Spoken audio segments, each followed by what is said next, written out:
Ouarzazate. Cette ville de 100 000 habitants est l'une des principales localités du désert marocain.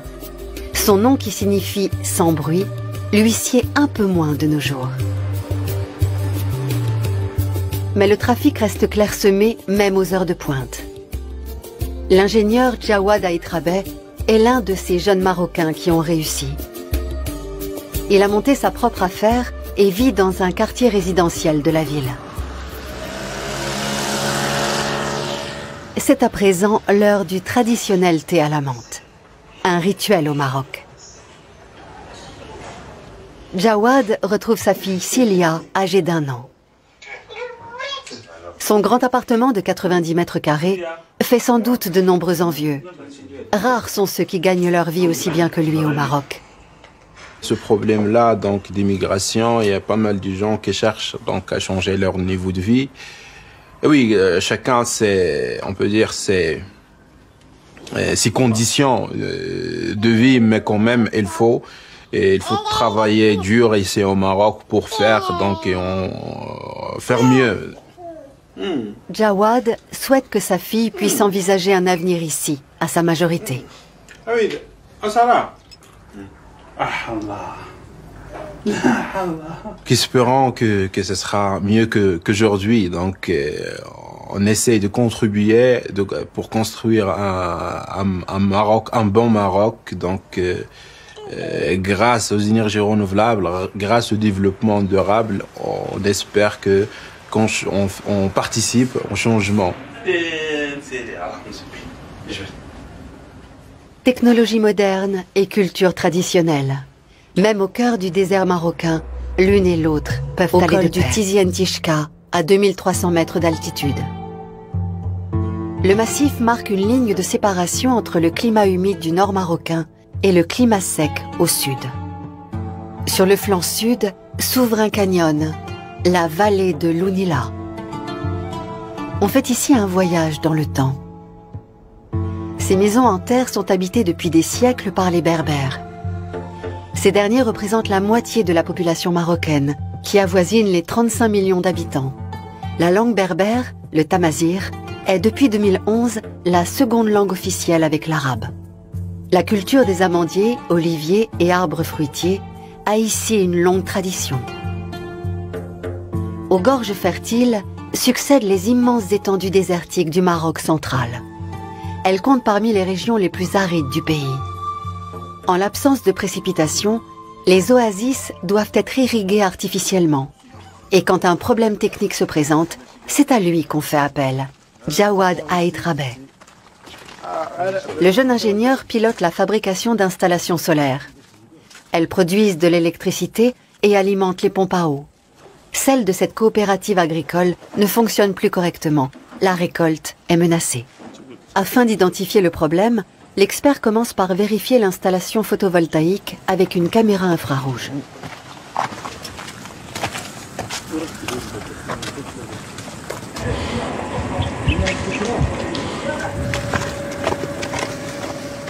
La température au niveau de notre champ photovoltaïque elle est normale. On n'a pas vraiment de point chaud au niveau des modules, donc il n'y a pas de problème parce que s'il y a un module, si on a perdu un module, une casse, quelque chose comme ça, on risque de perdre vraiment un grand pourcentage de rendement. Le problème vient donc d'ailleurs. On a toujours cultivé des dattes ici, mais avec l'augmentation de la sécheresse, les palmiers produisent de moins en moins de fruits.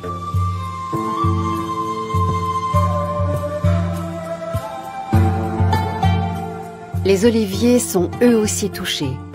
Les arbres qui poussent ici devraient normalement produire bien plus de fruits. Dans le local technique, des ouvriers tentent de réparer le puits. L'eau est habituellement puisée à 18 mètres de profondeur. Mais pour la 3e année de suite, la sécheresse extrême a fait baisser le niveau de la nappe. C'est là qu'est le problème. On n'a pas vraiment assez de l'eau à pomper. Donc on était obligé d'arrêter le système, de faire appel à un entrepreneur qui s'occupe du creusement des puits. Il faut y aller à la pioche.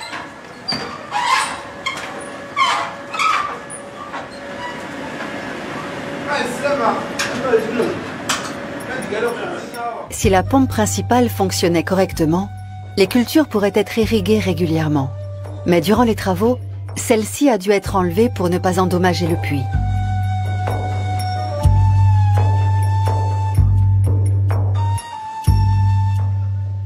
L'eau du bassin de réserve ne suffit que pour quelques jours encore. L'homme à la chemise blanche travaille pour un organisme d'aide aux agriculteurs. Pour acheminer l'eau dans les cultures, Jawad a raccordé une petite pompe de remplacement au bassin.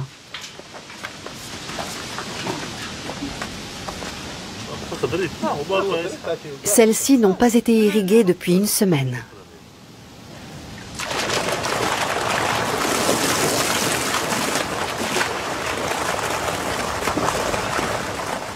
Il n'y a pas beaucoup d'électriciens ici. Nous avons la chance que Jawad il collabore bien avec nous. Mais le débit est encore trop faible. Au fond du puits, les ouvriers doivent redoubler d'efforts et accélérer les travaux. Cela permettra également l'installation de nouvelles canalisations.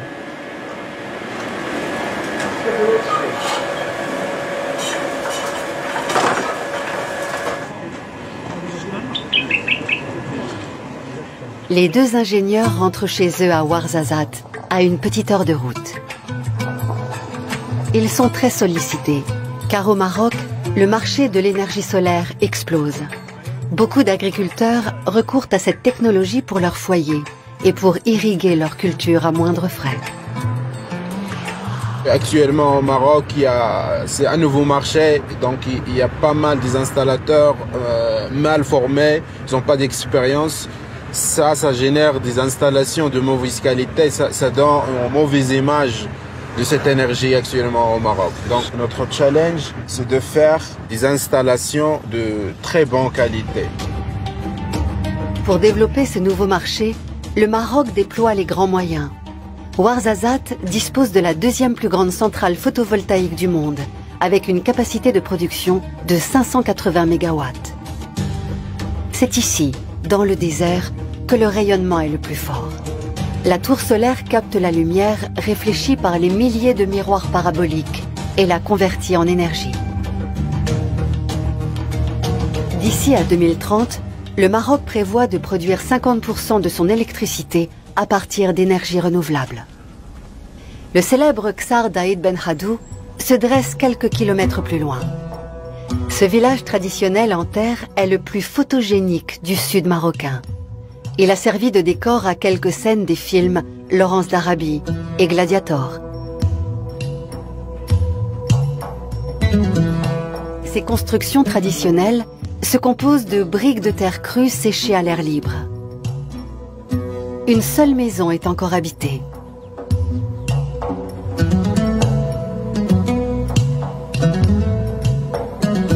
Les autres habitants ont depuis longtemps déménagé dans des maisons plus modernes, de l'autre côté de l'Oued. Les habitations en terre exigent de fréquentes réparations, car durant les mois d'hiver, les infiltrations de pluie fragilisent les murs. On ignore l'âge du site. Selon les données scientifiques, il aurait été construit entre les XIIe et XVIe siècles. Il n'y a guère que les installations électriques qui soient de plus fraîche date.